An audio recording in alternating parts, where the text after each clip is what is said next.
Graça e paz, irmãos. Estamos aqui diante do Senhor para mais um estudo no livro de Apocalipse.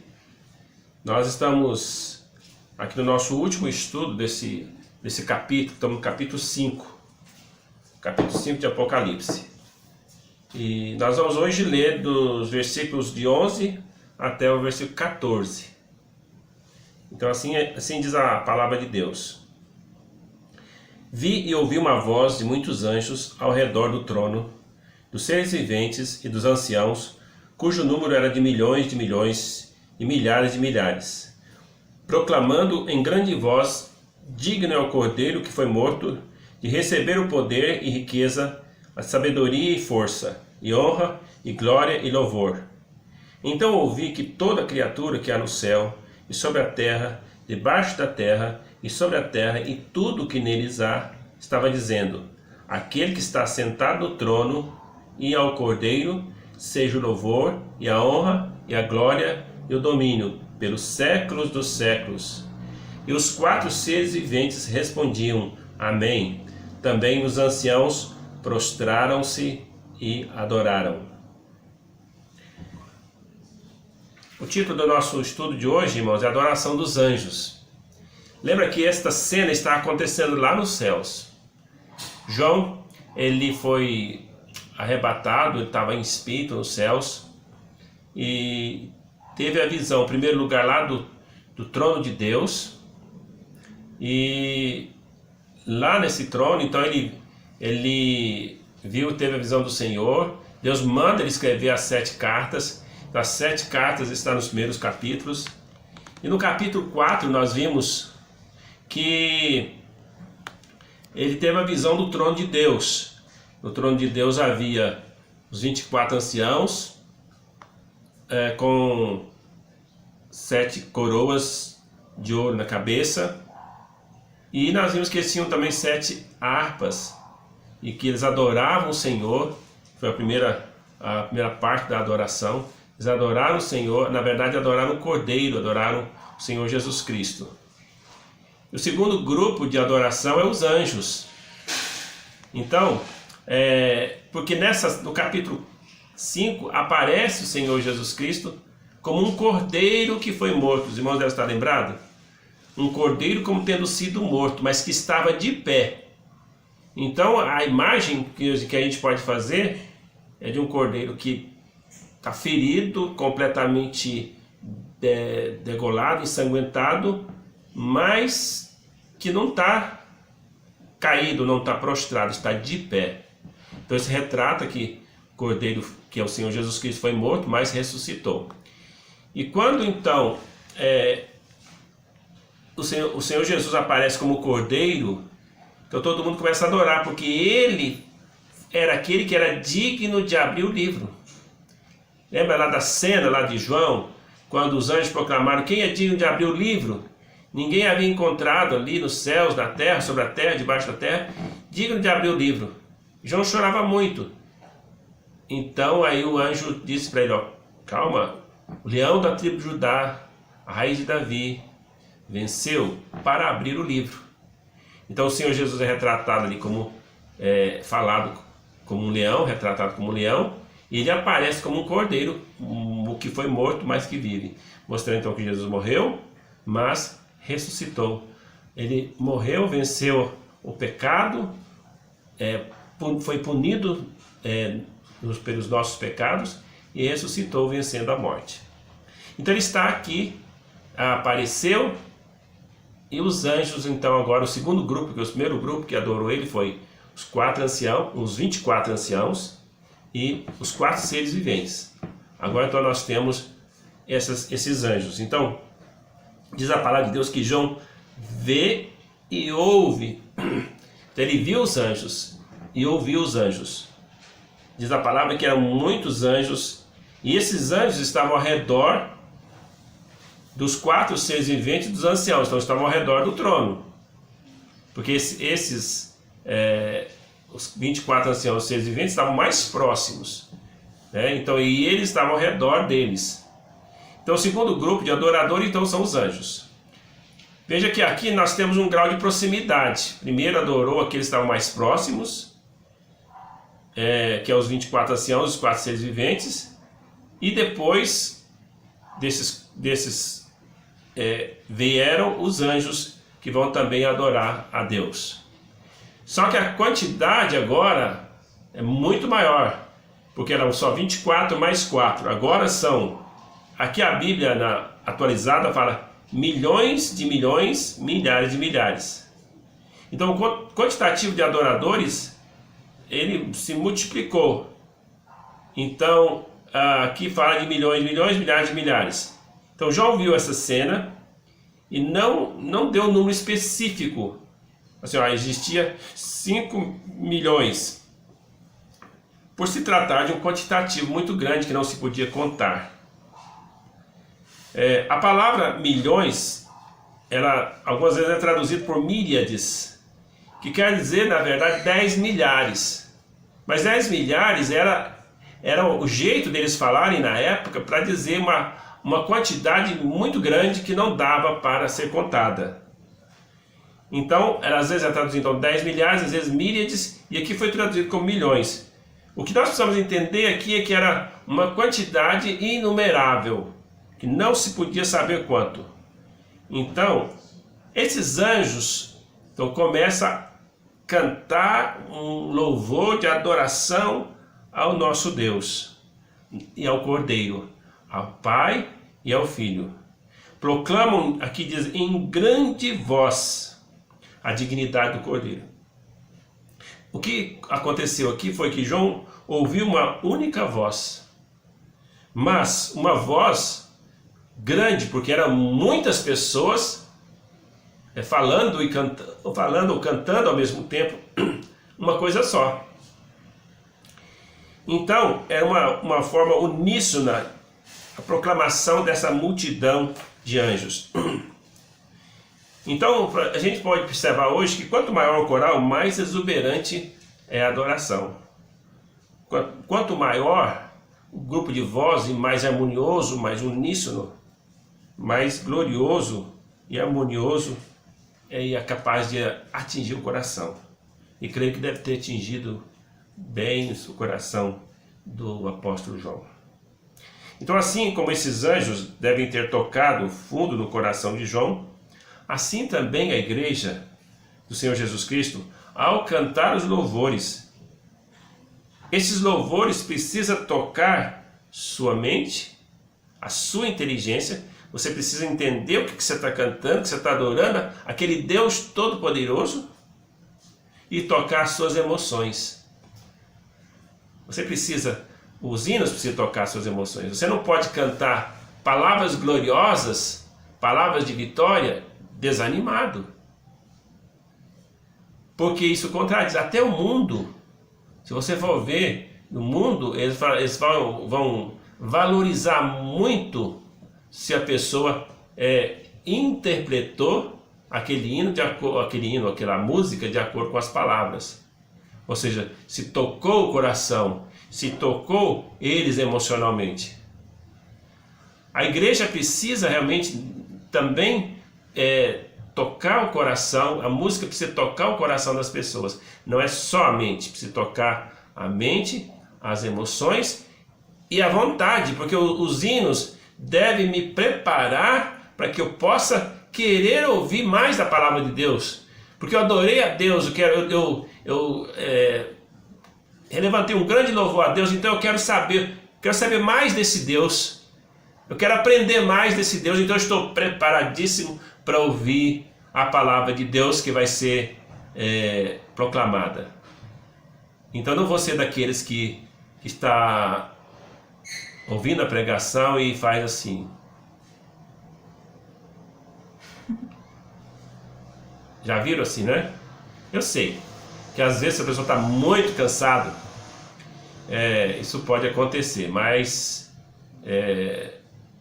você não pode estar muito cansado todos os dias. Então isso aqui é muito sério.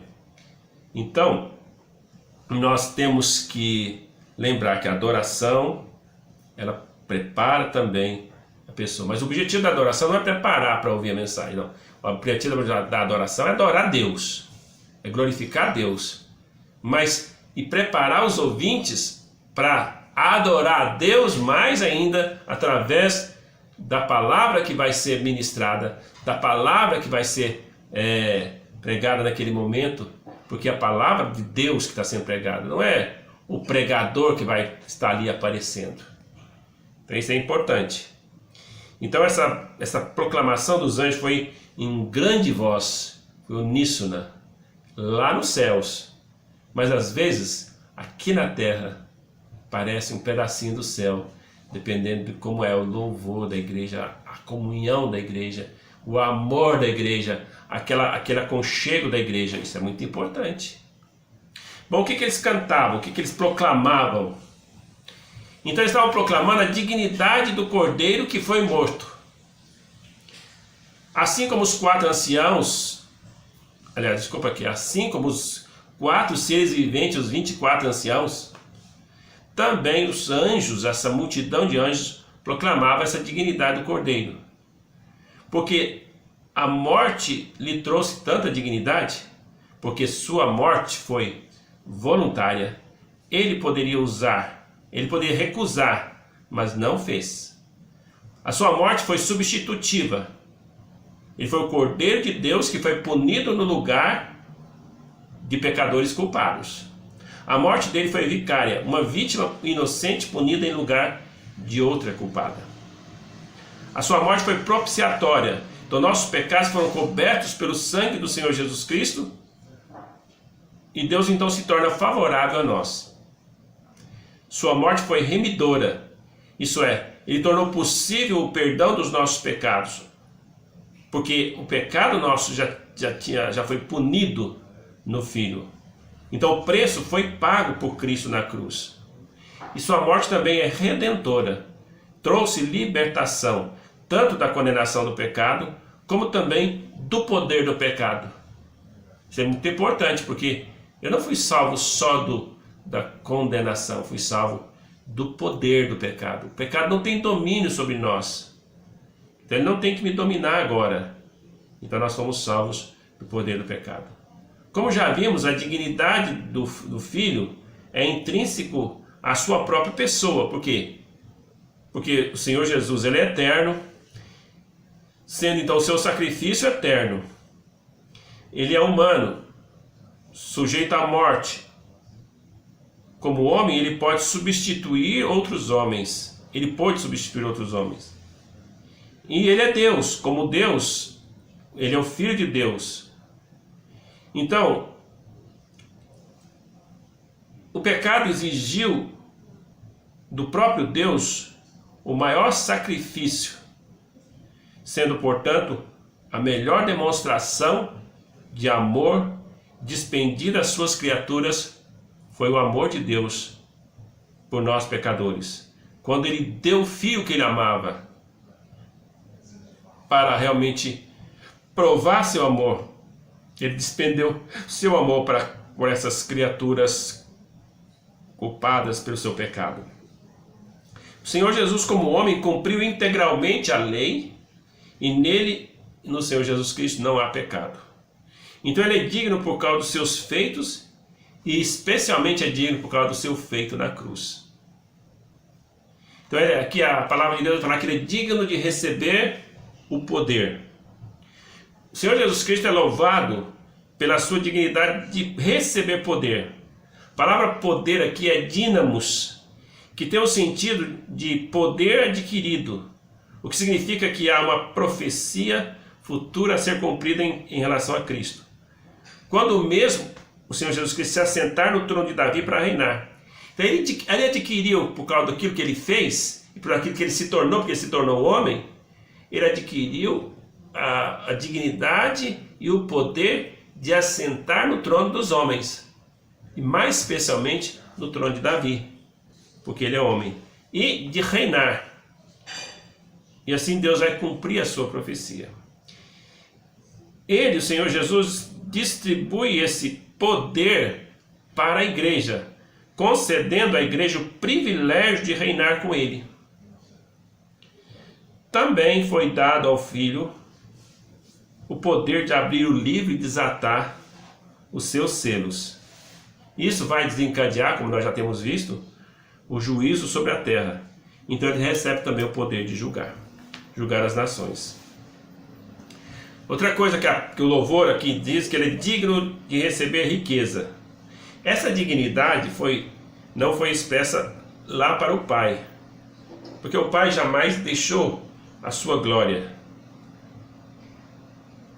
mas foi acrescentada aqui no louvor para o Filho.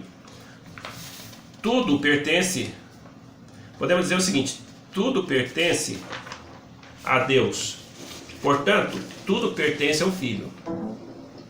E ele recebe tudo por herança. O mais fantástico é que ele nos faz seus co-herdeiros. Então, ele é digno de receber toda a riqueza. E ele nos torna também seus co-herdeiros. Diz a palavra de Deus lá em Romanos 8,17. Ora, se somos filhos, somos também herdeiros, herdeiros de Deus, co-herdeiros com Cristo. Se com ele sofremos, também com ele seremos glorificados. Cristo, que veio humildemente, nascido numa estrebaria, que tinha uma profissão de carpinteiro, que não teve onde repousar sua cabeça, agora lhe é prometido riqueza.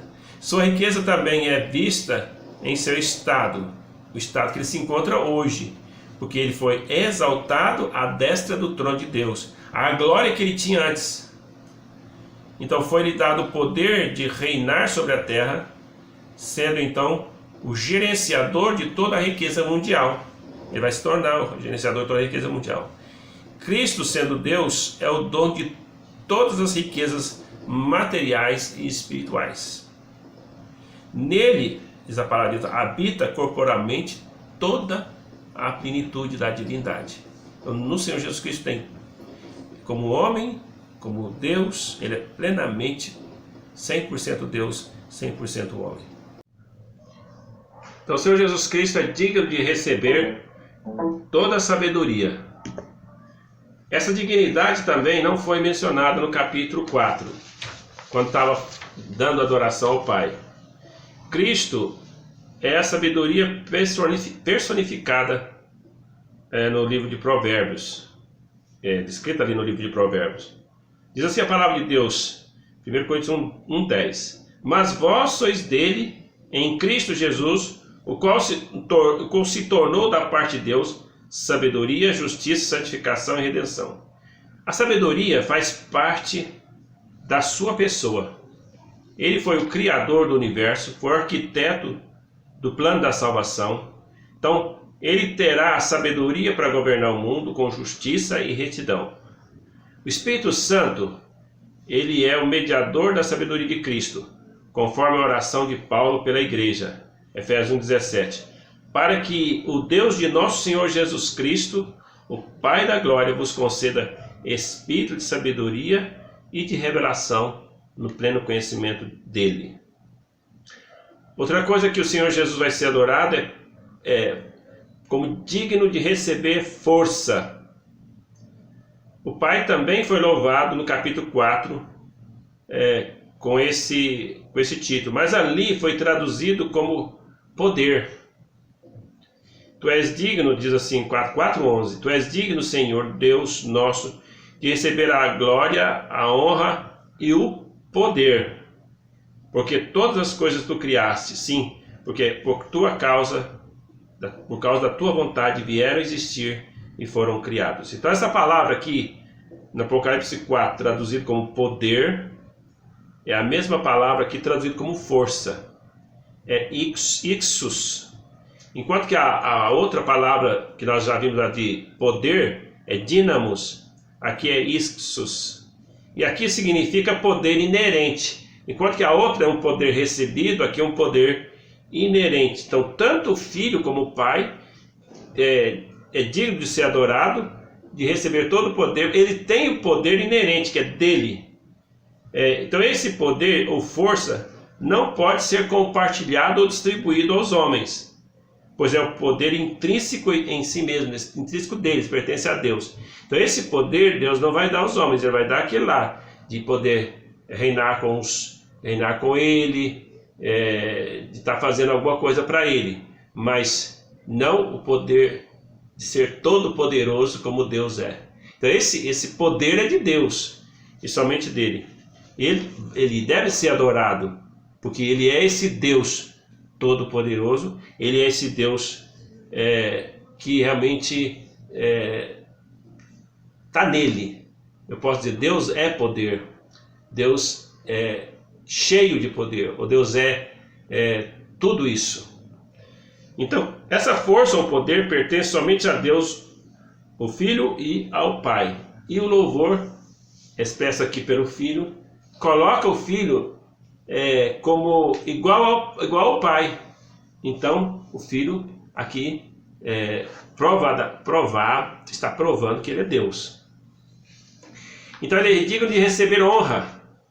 Então, essa dignidade do Filho de receber também honra foi atribuída ao Pai. Em Apocalipse 4:11, no mesmo capítulo e versículo. Aqui também equipara a mesma honra ao Filho. A honra é um respeito conquistado. Por isso, a dignidade de ser exaltado pelos seus feitos e por quem ele é. Então, Jesus, ele fez a maior obra que qualquer pessoa possa ter feito aqui na terra. Então, a Bíblia manda aos filhos honrar os seus pais. Muitos pais conquistam esse direito dos filhos por causa da sua honestidade, por causa do seu caráter, por causa da sua moral elevada. Os filhos de Deus, por ser seus pais tementes a Deus.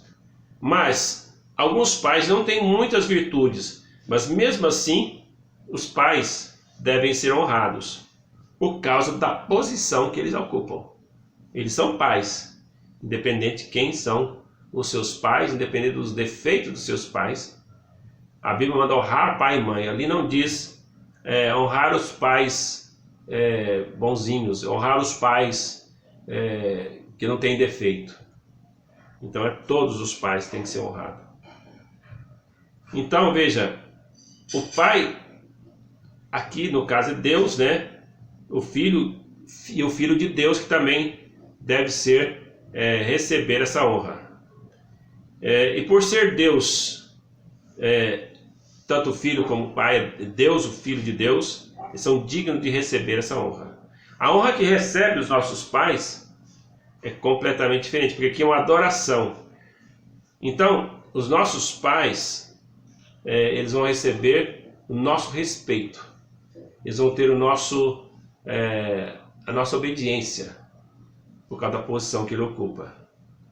E isso, o respeito que os pais nossos devem ter, até mesmo quando eles já faleceram.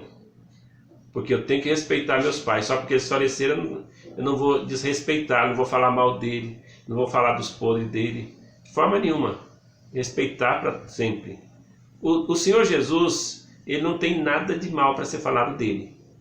Então a adoração dele como todo digno de receber toda a honra é perfeita, porque não há nada de indigno nele. Então ele deve ser adorado, engrandecido, exaltado, todas as suas qualidades, tudo aquilo que ele tem que ser exaltado. E aqui ele estava recebendo toda a honra. Digno de receber glória. Então a sua dignidade era de receber glória e estava sendo louvado ali por causa dessa dignidade de ser glorioso. O Filho também ele é o Filho, ele é glorioso, Deus Pai é glorioso, o Filho é glorioso, e é dado a ele essa honra de receber toda a glória. Em Apocalipse 4:11 também é mencionado ali que o Pai também é digno. Deus já é completamente glorioso, ele não há como aumentar a glória dele, nem diminuir. O Filho também, ele já é completamente glorioso, porque ele foi exaltado, já está lá à direita do Pai. Mas quando o Filho se fez homem, ele abriu mão de receber glória, de estar na glória, para poder se igualar aos homens, tornando-se homem, com todas as características humanas, inclusive todas as fraquezas humanas. Fraqueza humana, digo, exceto o pecado. Então, quando eu falo de fraqueza humana, estou dizendo a respeito daquilo que o homem precisa. Ele precisa de comer, ele tem fome, ele tem sede, ele sente cansaço. ele sente tristeza, ele sente alegria, angústia, dor, pode se ferir e pode morrer.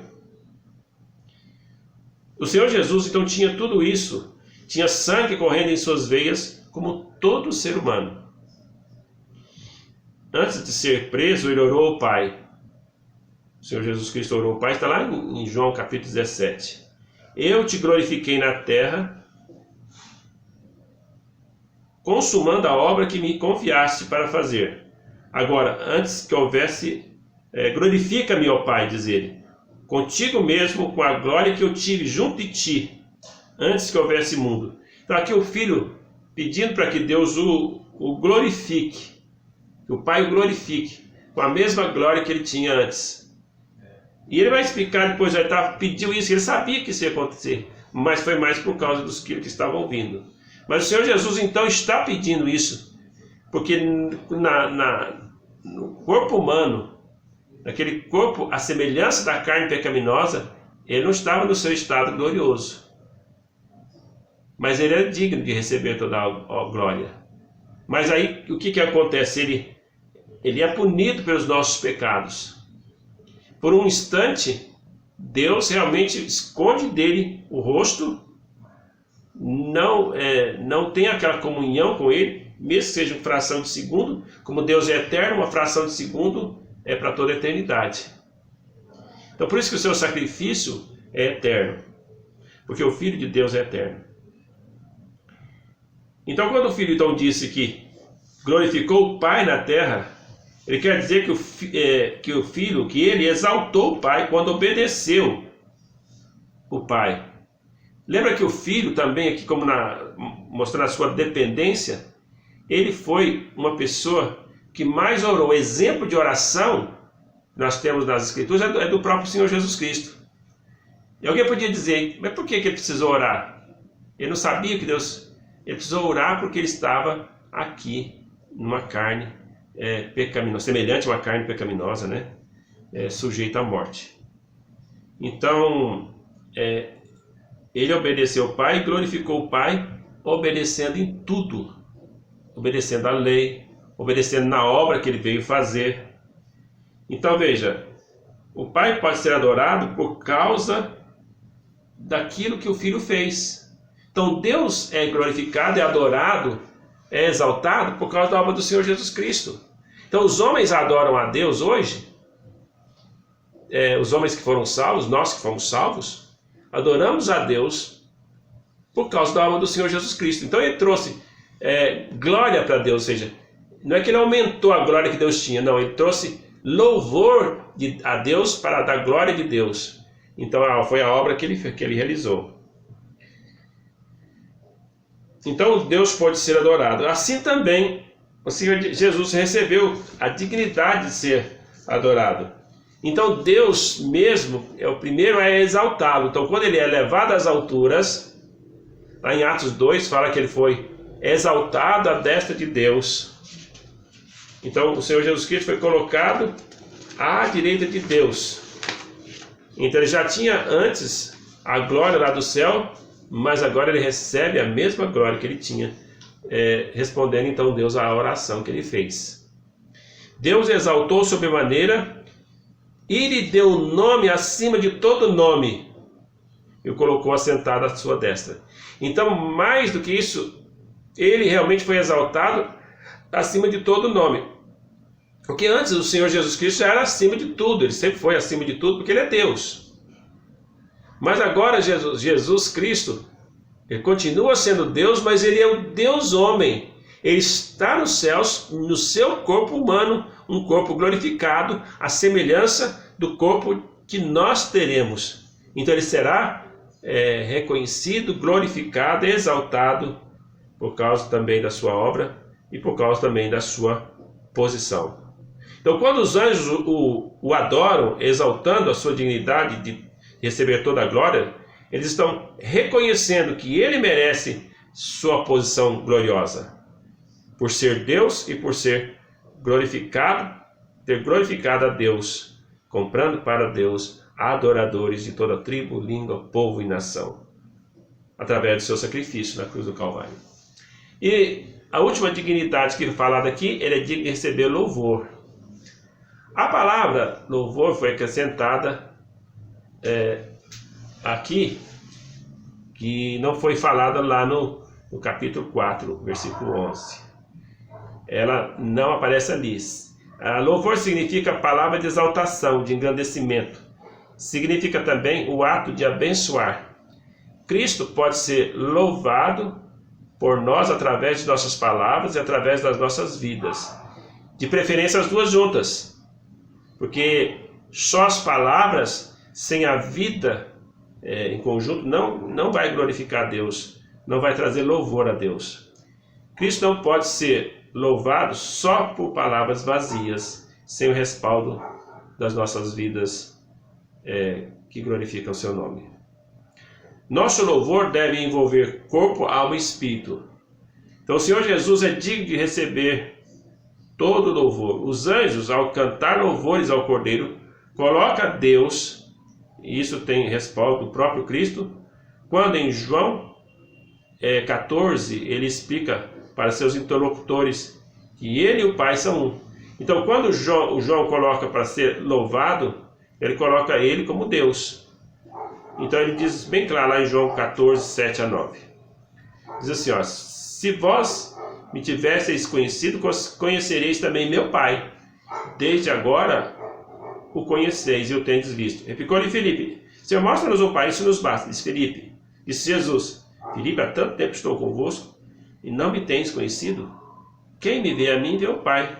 Como dizes tu, mostra-nos o Pai? Então, aqui encerra então a adoração dos anjos. Em seguida, irmãos, nós temos a adoração geral. E essa aqui não precisamos ficar muito tempo nelas, porque quase tudo é repetido.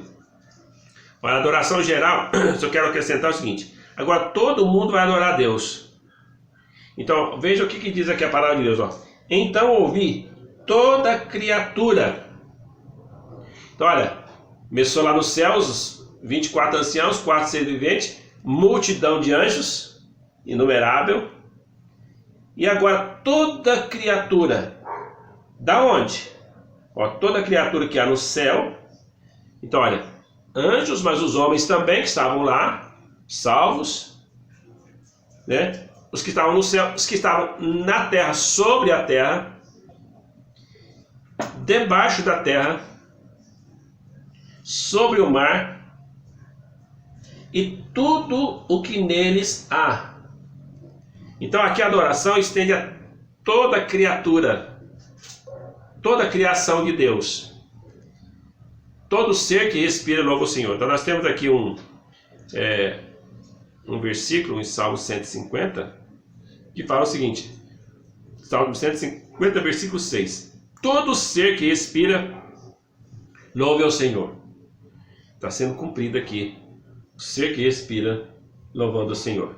Então vocês podem ver que, então já explicamos aqui o que seria todos esses níveis aqui no céu, debaixo da terra, já falamos sobre isso.